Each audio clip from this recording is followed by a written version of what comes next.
Olá! Hoje o Cidadania vai falar sobre a pílula do câncer, a fosfetanolamina sintética que tem sido notícia na mídia e principalmente na internet. Depois de muita pressão da sociedade, de ter ouvido os pesquisadores, órgãos do governo, o Congresso Nacional aprovou e a presidente Dilma, hoje afastada, sancionou a lei que permitia o uso e a produção da pílula do câncer. Mas, atendendo a uma ação movida pela Associação Médica do Brasil, o Supremo Tribunal Federal suspendeu a lei em caráter liminar, provisoriamente. A questão ainda não está decidida de forma definitiva.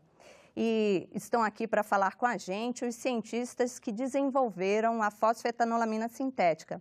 Dr. Gilberto Chierici, químico com mais de 400 trabalhos publicados, e reconhecido internacionalmente. E o Dr. Salvador Claro Neto, químico, pesquisador, também desenvolvedor da fosfo e que ultimamente era a pessoa que produzia as pílulas na USP. Muito obrigada, doutores, por atender o nosso convite aqui de gravar para o Cidadania.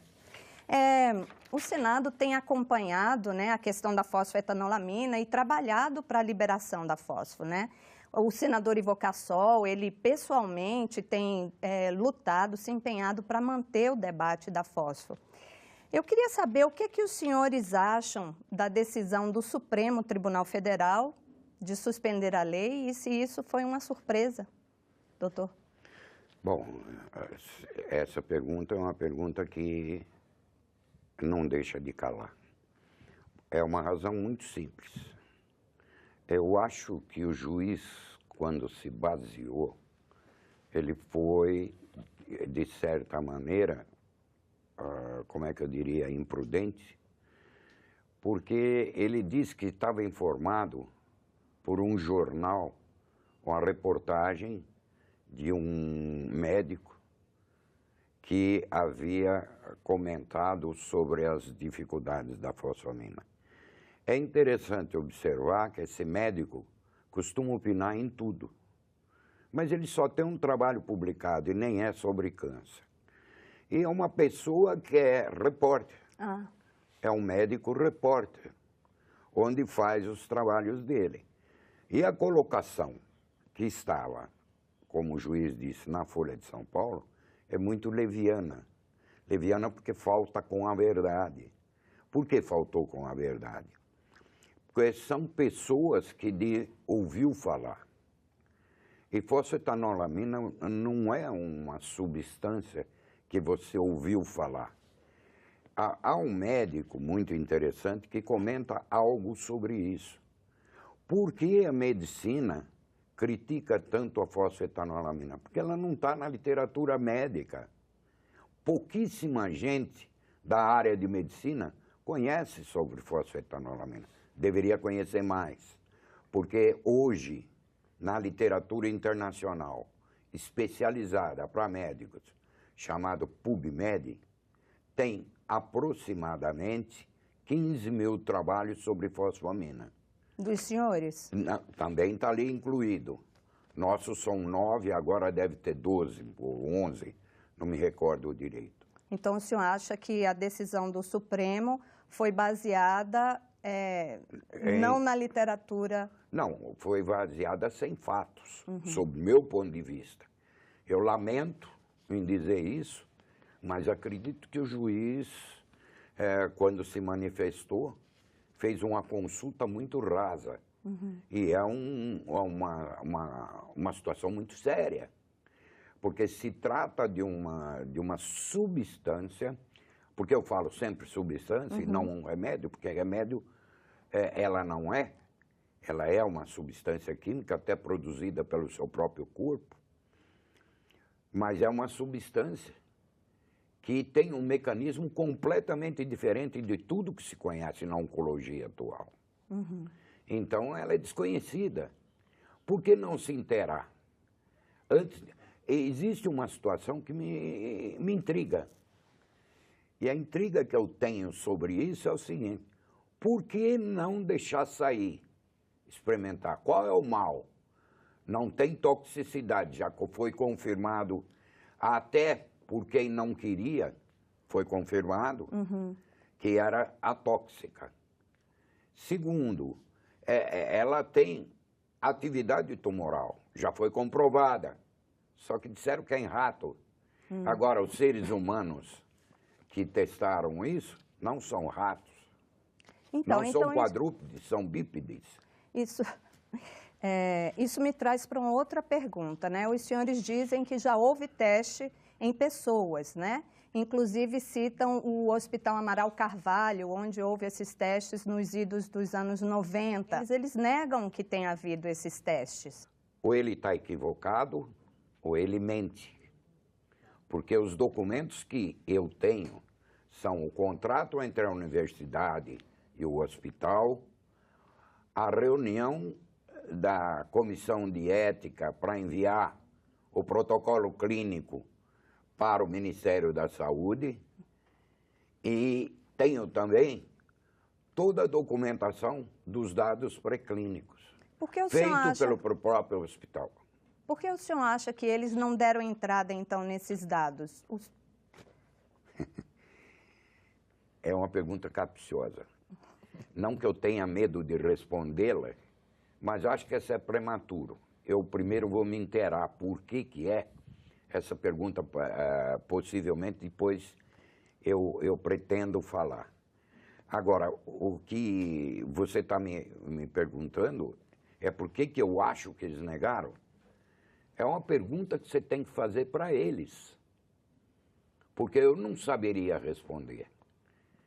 Na época, eu não sou médico.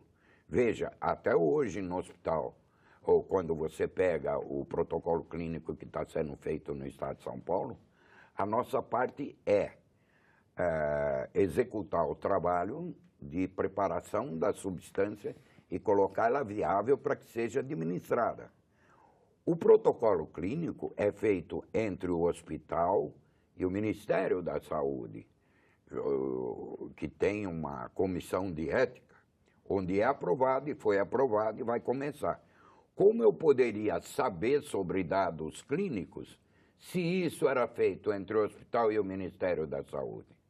Você poderia negar a sua parte, mas não é verdade. Tem documentos do hospital pedindo a DL-50 para Botucatu, tem resultados de pacientes... O senhor tem todos esses documentos? Está tudo conosco.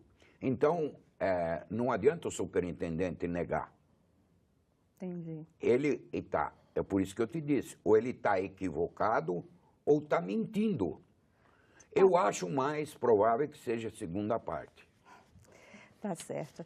Doutor Salvador, o senhor era quem sintetizava as cápsulas na USP, né? E agora está trabalhando nesse projeto em São Paulo, para o governo de São Paulo. O senhor me explica como é que está a situação? Porque tem duas frentes de pesquisa. Uma do governo federal, encabeçada pelo Ministério da Ciência e Tecnologia, né? Que chamou alguns laboratórios, chamou os senhores também, os senhores não quiseram participar. Desculpa, não é verdade.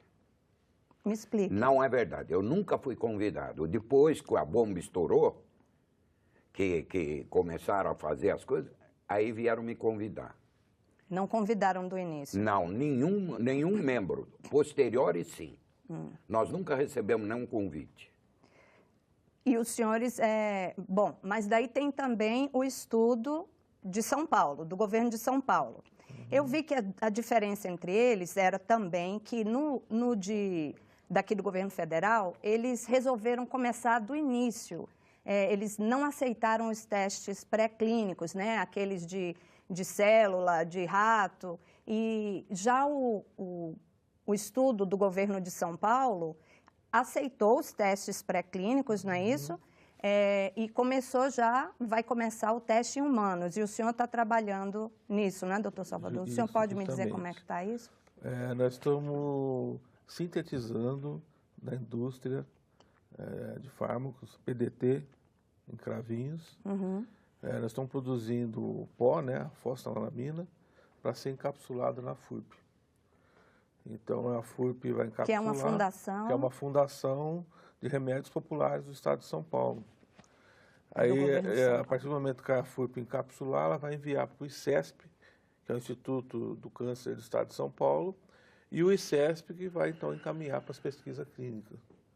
Que é aquela usando as pessoas. Isso, usando as pessoas. Que, e são em quantos hospitais vai haver assim essa Então, a pesquisa? princípio, está só no ICESP. Ah, o ICESP, exato. Tá só no ICESP, mas pode ser que ainda apareça mais alguns hospitais, mas por enquanto não tem nada definido. O Hospital Amaral Carvalho havia anunciado. Então, mas se eles negaram a gente desde o princípio, a gente ficou meio suspeito, né? Os senhores não quiseram deixar que eles fizessem a pesquisa É que clínica. fica uma coisa meio esquisita, né? A princípio eles negaram, agora eles querem fazer. Então, ficou uma coisa meio... E o senhor está se dedicando a esse trabalho agora? Nós estamos se dedicando a produzir a fosfetanolamina em cravinhos, tá? Justamente para essas pesquisas clínicas, que a princípio vão ser com 1.000 pacientes, e vão ser divididos em 10 tipos de cânceres diferentes, tá? 100 pacientes cada grupo. E deve terminar quando? Segundo o Dr. Paulo, 6 meses. 6 meses? Paulo Hoff. E qual será o próximo passo, então, depois desses 6 meses? Então, Fase 3, fase 2. Fase 2, se tiver mais de 80% de cura, já está consagrado. 20. 20 o quê? Acima de 20, aí vai para a fase 2. Se der mais de 80, está consagrado. Não precisa da fase 3, né? Fase 3. Tá certo. Eu lhe pergunto, como é que estão as pessoas que entraram com liminares na justiça, né, que ganharam liminares para receber a fósforo? Como que está essa situação agora? Existe uma forma das pessoas conseguirem a pílula? Por enquanto, essas liminares estão todas caçadas, né? Então, a universidade não tem como fazer, né? Então, tá parado. Agora, não sei como que... Os senhores recebem pedidos, reclamações? O dia todo. O dia inteiro a gente procurando a fosfetanolamina. Mas, infelizmente, a produção de cravinhos é tudo destinado à pesquisa clínica. Eles não poderiam produzir um pouco mais para... Não tem autorização. Não tem autorização. Sim. Porque a autorização para cravinhos é produzir para pesquisa clínica. E é importante dizer também que esse órgão que o senhor falou, o Conselho do Ministério da Saúde, já autorizou o teste em humanos, né? É porque eles aceitaram os nossos trabalhos. Tanto é que, por exemplo, aqui em Brasília está fazendo, né? Eles só estão comprovando o que nós estamos falando. O senhor diz esse do Ministério da Ciência e Tecnologia? E só estão comprovando o que nós estamos falando. Então, repetindo, tudo bem. Bom, eu vou passar um videozinho que a gente viu na segunda audiência pública que teve aqui no Senado, que foi um vídeo que me impressionou bastante. Quero que os senhores vejam. Minha irmã tem 9 anos, foi diagnosticada com glioblastoma tipo neural, metástases no ouvido, coluna, visão. Ela não enxergava, ela não ouvia, ela não dava 3 passos sem tomar morfina e lidocaína para dor. Após 4 meses de uso da fosfetanolamina sintética, ela pula, ela corre, ela brinca, ela voltou a escutar, ela está voltando a enxergar, retornou à escola, o ano letivo, esse ano. Eu vou mesmo, eu que caio, eu tô bem. Né? Tô muito bem pra cair. Eu posso cair, eu posso cair, eu posso pular, eu posso rodar, eu posso dançar, eu posso gritar. Porque a força funciona sim, senhora. Então, um depoimento desses, né, é que eu sinto falta quando eu leio e vejo reportagens na mídia, sinto falta de depoimentos, né? Eu queria que os senhores comentassem o que os senhores acham da cobertura que a mídia faz da fosfetanolamina. É uma pergunta que você não devia ter feito para mim. Mas é importante? Eu acho que é importante, eu acho extremamente importante. A mídia está distorcida, ela coloca as palavras invertidas. E o que está acontecendo, eu não sou capaz de dizer para você. Por que não consulta essas pessoas ou esse tipo de reportagem? Não faz uma reportagem sobre as pessoas que estão tendo benefício. Isso deve ameaçar alguma coisa. Então, a mim, acho isso. E as colocações é que eu sou garrafeiro, que eu sou coisa. Não, eu sou um pesquisador que não preciso desse tipo de coisa. A colocação que se faz sobre a fosfetanolamina, ela é no mínimo deturpada. Porque eu vi isso, você acabou de ver e ficou impressionado. Eu vi isso durante 25 anos. Tenho muitos amigos, inclusive os que pescam comigo, que já não estariam mais conosco pescando. Por uma razão muito simples. São tumores gravíssimos, tumores sérios, que tiveram e hoje estão aí. Há poucos dias atrás foi um senhor que conseguiu a fosfamina aí por liminar, qualquer coisa assim, de Cuiabá. O filho estava na UTI e chamaram todo mundo para morrer. Liga para ele, pergunta para ele, fala para o filho dele quando. Ele trouxe fotografia do filho dele almoçando, coisa que não comia há não sei quanto tempo, estava com sonda nasogástrica há muito tempo, estava em UTI de hospital, está lá. Então, uma coisa que todo mundo pergunta, né, a fósforo funciona em todos os tipos de câncer? E a gente tem visto muito as reportagens falando que não pode funcionar em todos os tipos de câncer, doutor Salvador. Todo tipo de câncer tem um princípio que a célula trabalha, ela produz ATP, energia, por vias anaeróbicas. Né? Então, todo tipo de câncer. E a fosfetanolamina, ela faz justamente a célula voltar a fabricar energia, ATP, via aeróbica. Por quê? Porque na anaeróbica, a mitocôndria não está fosforilando, a mitocôndria não está gerando energia. Então, na célula de câncer, a mitocôndria está parada. Tá? Então, o fato da mitocôndria estar parada, ela não deixa, inclusive, a célula estimular a apoptose. Quer dizer, a célula levar... Vamos fazer... A apoptose é a morte celular programada. Né? Então, a partir do momento que a mitocôndria começa a fosforilar, então fica mais simples para a célula determinar a apoptose. Então, porque a apoptose vamos falar assim, de um jeito que o povo entenda. Assim.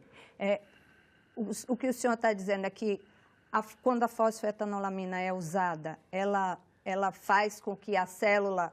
A mitocôndria comece a trabalhar de novo. E aí a célula morre, a célula de câncer? Então, a partir do momento que ela começa a trabalhar, ela começa a gerar energia.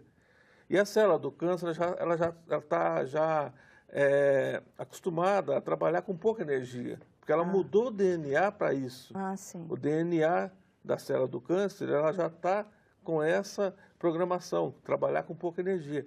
A partir do momento que a mitocôndria começa a fabricar mais energia, você inunda de energia, é como você ligar uma tomada 110 no 220. E isso acontece o quê com a célula? Aí a célula tem que falar para a mitocôndria, pelo amor de Deus. Aí ela entra em colapso. Resumindo, a célula do câncer morre. Morre. Isso funciona para todos os cânceres? Todos os cânceres são anaeróbicos. A mitocôndria está... Então, a princípio, funcionaria para todos. É muito simples. É muito simples. É simples. Quando o médico diz, são dezenas de câncer, são várias doenças que são chamadas de câncer. Você faz uma pergunta para ele. Quantas células existem no planeta? Que tipo de célula tem no planeta e como ela funciona? Só existe dois tipos. Uma aeróbica e uma anaeróbica. Uma respira o oxigênio, outra não respira o oxigênio. Por felicidade, todas as células cancerosas não respiram o oxigênio, portanto, são anaeróbicas. A fosfetanolamina identifica e faz trabalhar uma célula que era anaeróbica. Pronto. Existem dois tipos de célula, uma diferente da outra. E quando ela trabalha, ela morre. E o câncer Não é regride. que ela trabalha, ela morre. Você já colocou gasolina de avião num Fordinha 29? Vai explodir. É a mesma coisa. Você coloca dentro da mitocôndria parada, que é uma caldeira que existe dentro da célula. Na célula existe uma, grosso modo, uma organela chamada mitocôndria. E a mitocôndria, o que ela faz? Ela gera energia para essa célula, então é uma caldeira. Você põe vapor demais nessa caldeira, que é o caso da fosfetanolamina. Acaba explodindo a célula. Ela entra por um processo, vou chamar até de dois nomes diferentes, perdoem quem eu vou falar, mas é para os entendidos também, porque os entendidos se sentem marginal dizendo que a explicação é muito simples. O que acontece? Quando entra a mitocôndria, na mitocôndria energia, ela entra em caspase e provoca apoptose, ou seja, a mitocôndria explode, envia um sinal e a célula se programa para morrer. Eu estou chegando ao final do programa, infelizmente, né, que a gente podia falar aqui dias e dias, na realidade. Eu queria saber, os senhores estão falando dos testes, os senhores têm ideia de quando esta substância vai entrar com o pedido de registro na Anvisa e quanto tempo vai demorar para que os brasileiros ou os cidadãos do mundo tenham acesso à fosfetanolamina sintética? Ideias? Tem essa lei, se ela voltar, né? Se a lei voltar, fica mais fácil, né? Porque aí é compassivo. Então, mas assim, tem um tempo que tem que seguir, uns 5 anos ou menos? Não, após esses 6 meses, já teria um resultado. Essa pesquisa clínica que está sendo feita no estado de São Paulo. Então, os senhores acreditam que depois dessa pesquisa clínica, desses 6 meses, aí já vai ter subsídios para fazer o registro na Anvisa e liberar para as pessoas? Ah, que bom. Pelo menos essa é a ideia, né, das pesquisas. Eu tenho uma pergunta. Cenário ideal. O que seria o cenário ideal para os pesquisadores da fósforo, depois de tudo resolvido? Recompensa financeira? Testem. O que seria ideal? Depois de testado, depois da... O que tem? Qual é o objetivo? O que seria ideal para os senhores? Os Para senhores nós? buscam a recompensa financeira disso aí? Não.